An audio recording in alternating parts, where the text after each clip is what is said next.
Olá pessoal, vamos de mais notícias do Palmeiras, mas antes não esqueçam de se inscrever no canal e deixar o like. Vamos Verdão! Nesta quinta-feira, o Palmeiras venceu sua primeira partida no Super Mundial de Clubes ao bater o Al-Ahly por 2-0, com gols de Abou Ali, Contra e Flaco Lopes. Após o confronto, Abel Ferreira falou com a equipe de reportagem da TV Globo e, em tom de brincadeira, explicou por que é duro com a imprensa.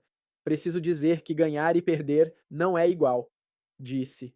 Quando as coisas não ocorrem do jeito que eu projeto, fico frustrado. Por isso sou grosso nas entrevistas. Não é por ser grosso, é porque ficou super chateado, concluiu o técnico. Na mesma entrevista, Abel também reconheceu que o Alviverde teve algumas dificuldades no duelo, mas destacou a mentalidade do elenco e se mostrou satisfeito com a atuação. O jogo chegou a ser paralisado por conta de um alerta climático severo em East Rutherford, local da partida.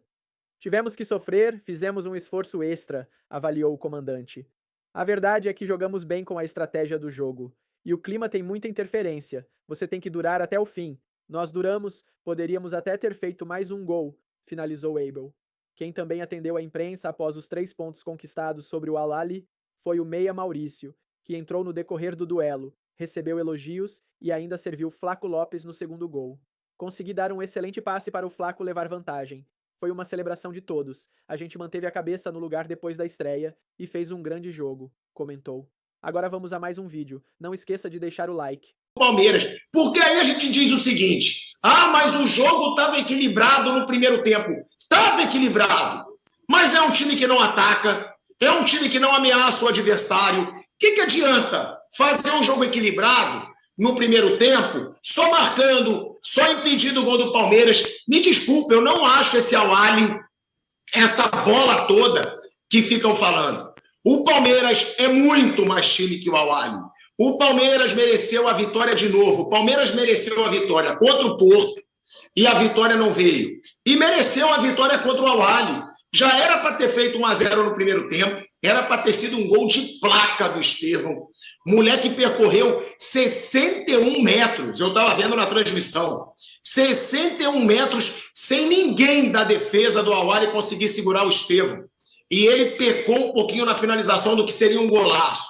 Então, é um Palmeiras que é muito time, é um Palmeiras que tem um baita treinador e que vai fazer, na minha opinião, esse Palmeiras ser o líder do grupo.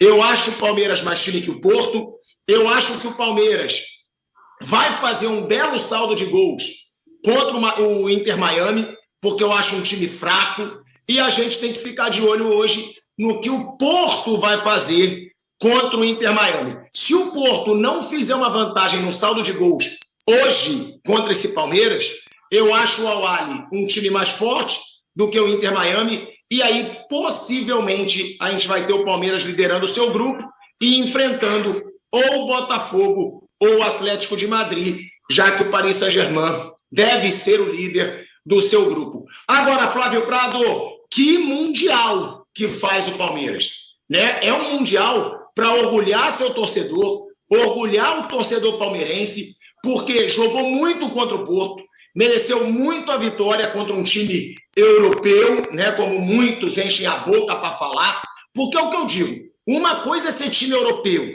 outra coisa é ser as superpotências europeias, né? É difícil fazer frente contra o Real Madrid, contra o Paris Saint-Germain, contra o Barcelona atual, contra o Bayern de Munique, mas já estamos mostrando que não é tão difícil assim, já que hoje no futebol brasileiro tem alto investimento, fazer frente contra os times, digamos assim, grandes, mas não gigantes da Europa. Então o Palmeiras jogou muito contra o Porto e hoje jogou bem e jogou melhor que o Al-Ahly para sair com essa vitória, Flávio. Um baita mundial do time do Palmeiras por enquanto, Flávio.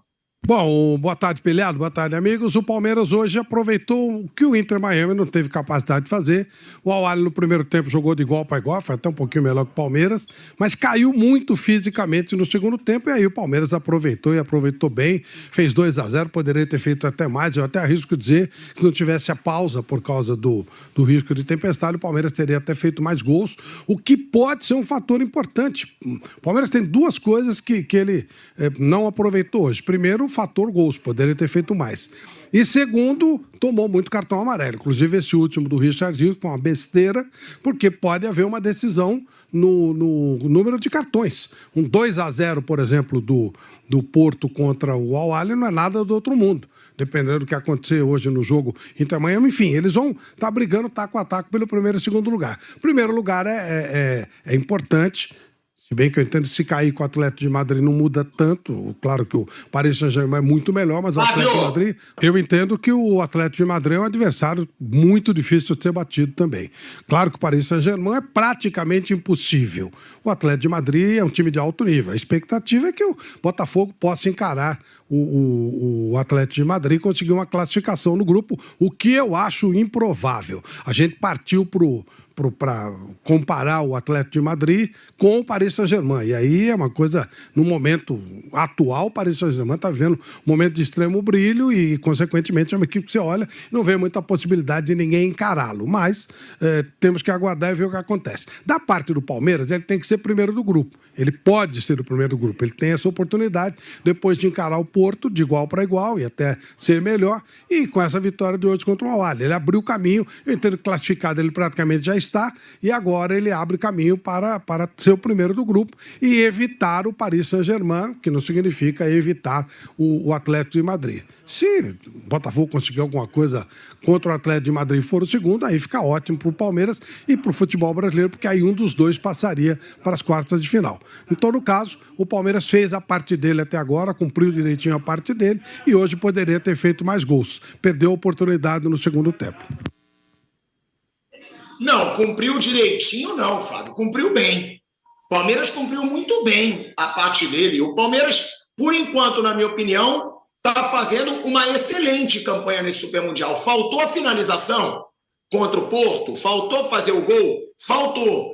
Mas o Palmeiras do grupo dele é o que está jogando o melhor futebol. Porque o Al-Ahly foi melhor contra o Inter Miami, hoje o Palmeiras foi melhor que o Al-Ahly.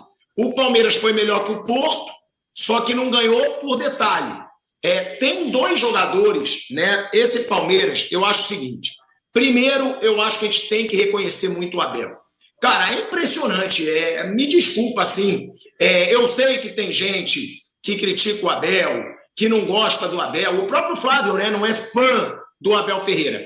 Eu sou muito fã, porque o que esse cara faz em 5 anos de Palmeiras, cara, eu acho que eu nunca vi na minha carreira como repórter esportivo, 5 anos de um treinador no Brasil sendo tão competitivo. Porque eu comecei a acompanhar futebol de verdade, eu devia ter 8 anos ali, 92, mas ainda não entendia de bola mesmo, realmente. Agora, de 92, 94 para cá, eu não lembro de um treinador que ficou 5 anos num clube, 5 anos num clube, fazendo um trabalho como o dele. Porque esse time do Palmeiras, ele não perde a intensidade, ele não se acomoda, como muito time que ganha e começa a se acomodar. Ele segue sempre competitivo, ele segue sempre forte psicologicamente. E outra, olha o que ele fez hoje, ele mexe no time. Os jogadores que entraram decidiram a partida, o Maurício e o Flaco Lopes, numa jogada muito bonita dos dois, puxando o contra-ataque naquele segundo gol. Então, Flávio, eu acho que a gente tem que reconhecer muito esse mérito do Abel Ferreira.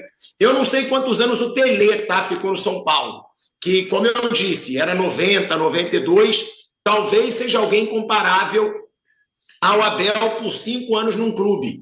Mas dos que eu vi, Flávio Prado, eu não lembro de um treinador no Brasil manter seu time tão forte, tão vencedor e tão competitivo por 5 anos seguidos, sem deixar o cargo. E além disso, né, Flávio, Estevão e Richard Rios, né? Como estão jogando esses dois, inclusive o Richard Rios já está até chamando a atenção aí do futebol europeu, já está sendo desejado por alguns clubes europeus, principalmente por causa da bola que ele está mostrando nesse Mundial, Flávio. Bom, com relação a tempo de casa, não tínhamos no futebol brasileiro Palmeiras, do jeito que o Palmeiras é administrado, essa condição que o Palmeiras dá. O Palmeiras deu ao Abel Ferreira 500 milhões de reais em contratações. Então, obviamente, essa estrutura nenhum dá. Nunca deu em época nenhuma. Não comparo também Tele e Abel, porque eu acho que são prateleiras muito diferentes. Tele muito à frente, muito à frente. Não tinha a condição que Abel tinha. Tinha competidores muito altos, como o Luxemburgo, e aí mesmo assim mantinha-se lá no alto, mas o Abel está fazendo a parte dele no Palmeiras. E com relação aos jogadores, o Richard Rios, eu concordo com você. Está jogando muita bola, o Aníbal Moreno muita bola, o Estevão eu acho que está abaixo do que ele pode jogar. Hoje ele fez uma jogada linda, poderia ter feito talvez o gol mais bonito da competição, mas de um modo geral, acho que o Estevão pode jogar mais do que ele vem jogando. Aí você vai dizer, ele ganhou o prêmio de melhor em campo nos 2 jogos. Claro, é o jogador mais conhecido. Nem começou o jogo Inter Miami e o Porto, e provavelmente o Messi será o melhor em campo. Porque é votação popular e tal. Os caras votam no mais conhecido. Então, eu acho que o Estevão pode jogar mais do que ele jogou, mas claro, méritos ao Palmeiras, fez a parte dele, está praticamente classificado, passa para a segunda fase, e aí vamos ver como é que vai ser lá na frente. Ô Flávio, você diz que ele não está na prateleira do Tele. Talvez ele não esteja na prateleira do Tele de talento e para fazer um time jogar a bola que joga. Mas de título, cara, é que o Tele ganhou 2 mundiais. Se o Abel ganhar um mundial, é tudo que falta para Abel Ferreira. Eu acho que o Abel está na prateleira do Tele Santana. Prateleira de grandeza para o futebol brasileiro. O Tele Santana foi um ídolo imortal num gigante que é o São Paulo, e o Abel Ferreira se tornou um ídolo imortal num gigante que é o Palmeiras. Eu acho, claro que você pode dizer, eu prefiro o Tele do que o Abel. Claro. Agora, que eles estão na mesma prateleira, eles estão, Flávio. Olha o que o Abel Ferreira fez no Palmeiras. É o treinador mais vitorioso da história de um dos clubes mais vitoriosos do Brasil, pô. Numa condição extraordinária. Você acha que ele está na mesma prateleira de grandeza? Eu não digo de talento. Você pode achar que o Tele fazia um trabalho melhor, mas de grandeza, você acha que o Abel não está na mesma prateleira? Não, acho que são coisas bem diferentes. Se a gente for olhar títulos, o maior técnico do Brasil é o Lula dos Santos, né, que ganhou 10, 11, 12, 15 títulos, 2 mundiais, etc. Eu acho que são coisas diferentes. O Tele era um talento, era genial, fez uma seleção brasileira espetacular em 82. Eu acho que são níveis diferentes. O Abel, ele tem o mérito de conseguir fazer o Palmeiras, que é o time que dá a melhor condição de trabalho, funcionar e funcionar bem. Não dá para discutir o funcionamento do Palmeiras com o Abel, é verdade. Mas também ele tem uma condição que eu acho que na história do futebol brasileiro nenhum treinador teve. Então, eu parabenizo muito o Palmeiras e, claro, o Abel está fazendo a parte dele dentro daquilo que ele é oferecido, o que também é um mérito. Foi o Palmeiras mudar de estratégia. Não do primeiro para o segundo tempo. O Palmeiras mudou a estratégia em relação ao primeiro jogo. O primeiro tempo foi muito sofrido, foi muito difícil. Vamos lembrar que o Al-Ahly, nos mundiais vencidos por clubes brasileiros, em 2006, o Inter ganhou 2-1 apertado. Em 2012, o Corinthians ganhou de 1-0 sofrido lá em Toyota. Então, fazer 2-0 no Al-Ahly não é porque o adversário é fácil, porque historicamente nos mundiais o Al-Ahly tem sido um time difícil de ser batido. Precisava ganhar. Quebrou a ansiedade e agora tem um passo importante, não definitivo, para chegar às oitavas de final. Muito bom. Faz assim, PVC, pra gente ver se tem alguma carninha, um verdinho, um feijão. É capaz. Daqui, ó. Eu dei boa tarde no hotel. Muito bom. Dei boa tarde pro Danilo, mas ele vai entrar daqui a pouquinho, porque acabou o jogo, ele tá lá no estádio, ele vai trazer também como é que é essa questão da paralisação, como é que ficou, pra onde foi todo mundo. Daqui a pouco, Danilo. Deixa eu dar boa tarde pro Hernan primeiro. Tudo bem, André Hernan? Como estão as coisas por aí?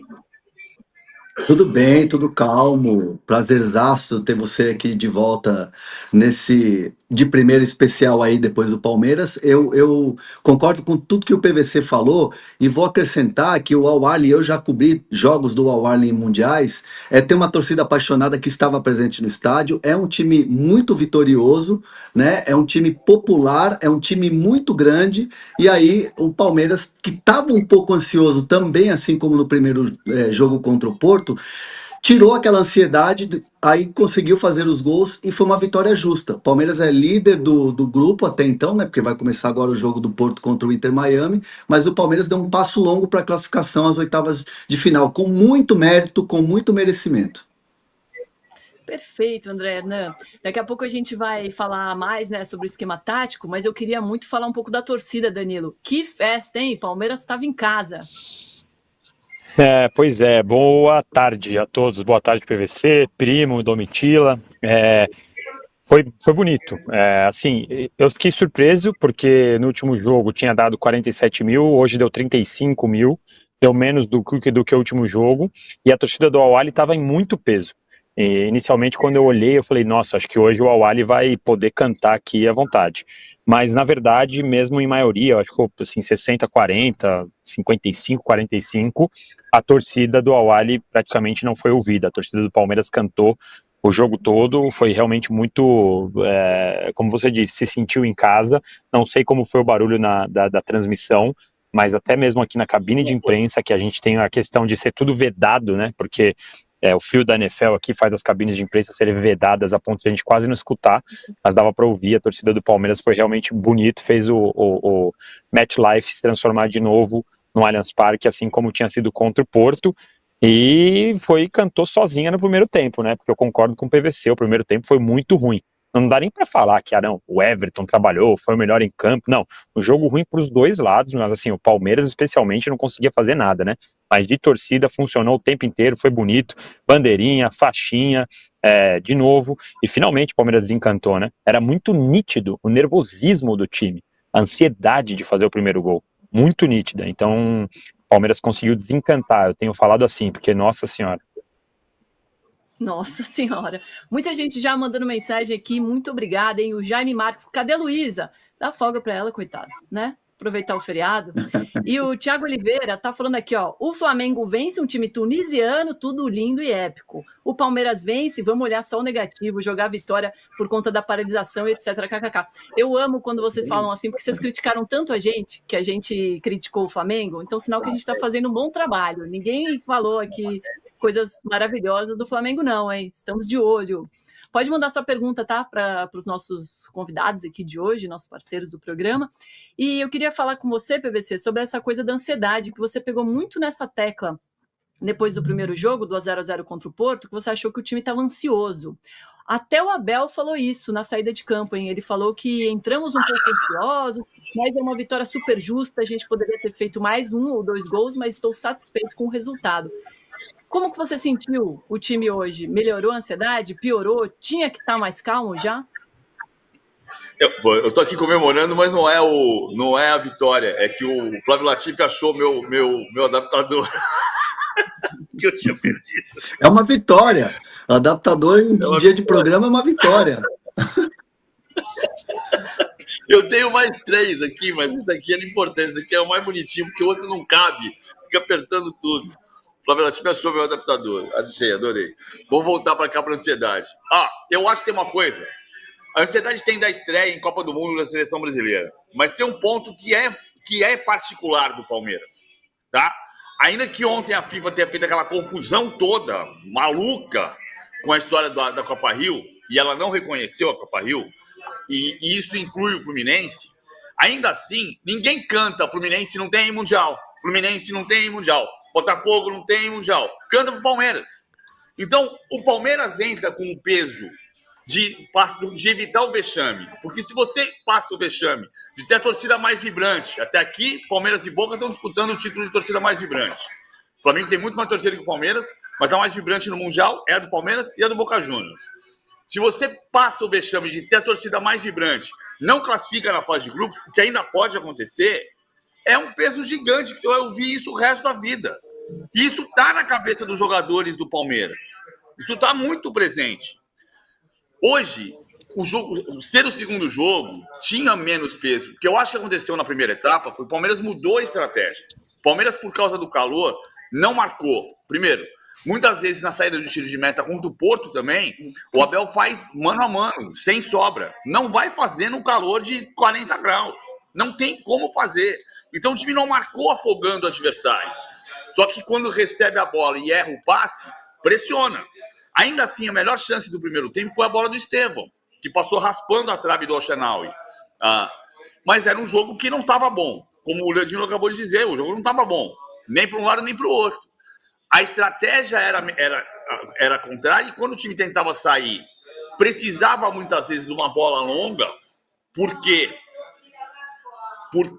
a pressão do Al-Ahly era maior, e o Vitor Roque não segura a bola na frente. O Lopes fez muito bem para o jogo do Palmeiras, tanto que, primeira bola parada, a procura pelo Murilo e pelo Lopes, e saiu o gol contra do Abu Ali, e na sequência o contra-ataque, o Lopes lembrou o Lopes de La Paz, que para mim foi o maior Lopes de todos os tempos, desde que chegou ao Palmeiras, quando ele consegue puxar o contra-ataque puxado pelo Maurício, com categoria e com tranquilidade, sem a ansiedade que o time vinha mostrando. Tem gol. Mereceu ganhar. E agora muda a placa, muda o jogo. Agora vai jogar em Miami, tem que decidir em Miami, mas pode eventualmente jogar por um empate, dependendo do que acontecer daqui a pouco entre Miami e Porto. Tem gol. Já? Gol do Porto. Tá Gol do atrasado. Porto. Gol do Porto, de meu pênalti. Não, aproveitando aí que você puxou a palavra, a gente viu as mudanças do Abel, né? Ele colocou o Maurício e o Flaco Lopes e justamente o gol saiu, né? Um gol aos 3 minutos de gol contra, né? Mas saiu, e depois aos 14 minutos. E aí veio a paralisação. O que tem de dedo do Abel aí nessa vitória? Eu acho que tem o mérito do treinador em relação a capacidade que ele tem de gerenciar esse grupo, a capacidade que ele tem de dar a esse grupo a tranquilidade de chegar e falar, desfrutem desse Mundial de Clubes, como ele vinha falando desde o primeiro jogo antes do Porto, que foi o primeiro adversário. A mudança que ele fez, colocando o Rafael Veiga, entendendo muito o que é o adversário, foi uma mudança para mim que foi importante, porque a dinâmica que o Rafael Veiga dá ao time, a experiência que ele tem, ele busca em profundidade toda hora os atacantes. Então, para esse tipo de jogo, para esse tipo de adversário, o Veiga era de fato a melhor opção mesmo. Ele tem um banco de reservas que é muita qualidade, que o palmeirense antes olhava para o banco do Palmeiras com muita desconfiança em relação à qualidade na hora de você fazer as substituições. O Vitor Roque ainda está naquela pressão dele, daquela luta dele com ele mesmo, e o Flaco Lopes está levinho, né? Então, assim, você vê que o gol que ele faz, talvez se o Vitor Roque tivesse na frente do goleiro, tivesse mais dificuldades pelo momento em que o Vitor Roque está vivendo, não pela qualidade do Vitor Roque, mas sim pelo Flaco Lopes estar mais leve. Então é um Palmeiras que está muito bem gerido, é um Palmeiras que vence o Al-Ahly, dá um passo muito importante, e é muito mérito do treinador saber gerenciar o elenco que tem, saber conhecer, ser um profundo conhecedor do universo Palmeiras. Ele tem um time totalmente na mão. Então assim, para mim foi uma vitória, claro, com méritos do grupo, das substituições, mas tem muito a mão do Abel nessa vitória. Ô Danilo, o Veiga foi expulso, né, uma hora lá por um carrinho no Yasser, mas aí o VAR chamou, o juiz voltou atrás, deu só amarelo, mas deu para ver o desespero da torcida aí no estádio. Como é que foi isso, e você acha que o juiz acertou? Eu não sei se vocês vão conseguir me ouvir, começou a disparar o alarme de novo de raios aqui. No meio aqui tá uma caixinha de som que não vai parar. Vocês estão conseguindo me ouvir ou tá ruim? Tá rolando. Parece que você tá no metrô. O alerta, e assim, esse alerta aqui, se for igual durante o jogo, ele não vai parar. Ficou durante 40 minutos, enquanto o jogo estava parado, ficou fazendo isso. Então melhor, vou esperar um pouquinho para ver se eu volto a falar, senão vocês não vão conseguir me ouvir nada. Danilo, dá pra ouvir perfeito. Pode seguir. Pode seguir? Então tá bom, vou ficar segurando o microfone aqui. Assim, o nervosismo realmente, assim, o nervosismo em geral da torcida do Palmeiras e do time, assim, eu vi o jogo inteiro, tava para ver que tava todo mundo nervoso. A torcida, os jogadores, passes que não diam, o Estevão errou tudo que tentou. Eu entendi a intenção do Abel também de colocar o Veiga, mas o Veiga também não foi bem, tirou um pouco da mobilidade do time, na minha opinião. E aí, para mim, a chave de tudo foi a mudança que o Abel fez no meio de campo, na parada do jogo. Por quê? Obviamente, primeiro, o gol contra do Aníbal, que o Aníbal bateu a falta, como se tivesse, sei lá, abriu a lata do Awali, digamos assim, e aí o Maurício acertou um passe maravilhoso pro Flaco Lopes, e justamente os dois que entraram, né? Maurício pro Flaco Lopes. Então eu acho que isso foi fundamental, e aí o Palmeiras administrou o jogo, mas o nervosismo era evidente. A hora que o Awali fez o primeiro gol contra, o Richard Rios pegou duas bolas que estavam nas laterais ali, uma no fundo, perto do gol do Awali, e outra perto do banco, e deu uma bica na direção da torcida duas vezes seguidas, igual o que ele fez no último lance do jogo aqui, que ele acabou amarelado. Assim, e os caras comemoravam, estavam explodindo, assim, sabe? Todo mundo explodindo, aquela sensação de alívio. E aí, posso contar um bastidor, como gosta de falar o Hernan aqui, durante a pausa da tempestade, o pessoal que estava na cabine aqui de cima, do pessoal do Palmeiras, que estava reservado uma cabine aqui, que é próximo da onde a imprensa fica, saiu para buscar um café, para buscar uma água, e aí eu aproveitei para conversar com um deles, falei, meu, o que aconteceu, né? O que você achou? Esse primeiro tempo foi muito ruim. Ele falou, cara, tava todo mundo com peso nas costas de não fazer o primeiro gol, de ter feito o que fez contra o Porto e não entrava, e de repente contra o Ali começou um pouquinho melhor, não fez, e quando teve depois da pausa da hidratação, o Palmeiras voltou morto. Então tava todo mundo sentindo que o time tava muito nervoso, tanto que quando faz o primeiro gol, o Palmeiras parece outro em campo, deu uma aliviada mesmo, ainda deu um nervosismo ali, porque o juiz ficou olhando o VAR, ninguém entendeu o que era, mas depois o Palmeiras pareceu a outra, assim, né? Então eu acho que a chave era tirar o peso daquela bola. Eu acho que em todo momento, todo ataque do Palmeiras, os jogadores do Palmeiras ficavam olhando e pensando, olha, lembra o que aconteceu contra o Porto? Lembra como aconteceu contra o Porto? Eu tive essa impressão olhando aqui de cima, viu, Domi? E como foi na hora da evacuação? Vocês ficam ali onde tem os restaurantes, dentro do estádio? Fica rodando essa mensagem e os jogadores ficam no vestiário? Fica rodando essa mensagem. A hora que fez o 2-0, o jogo parou, aí o juiz vai correndo para a linha lateral. Falei, ué, o que aconteceu? Ele não fez sinal do VAR, né? O que foi? E aí ele volta, chama o Abel e o técnico do Al-Ahly, e ele faz um sinal e todo mundo sai. Imediatamente que todo mundo sai pro vestiário, todos os celulares do pessoal aqui da imprensa, começou aquele aviso, aquele pé, aquela buzina, todo mundo ao mesmo tempo. E aí apareceu a mensagem no nosso celular e a mensagem no telão. Atenção, risco de tempestade, todo mundo tem que se proteger, pegue proteção em zonas... Eu já estava na parte da tribuna que era coberta, então eu não precisei me movimentar, ninguém da imprensa precisou se movimentar. Agora, a torcida, a arquibancada, teve que todo mundo ir para baixo, que assim, aqui tem uns anéis gigantescos, né, em volta da arquibancada, que são a parte coberta do estádio. Aí todo mundo teve que correr para lá, e a galera da Mancha ali, uma galera meio que resistiu no começo, queria ficar cantando, até porque, é curioso, porque veio esse aviso e tava um baita sol, não parecia que vinha a tempestade.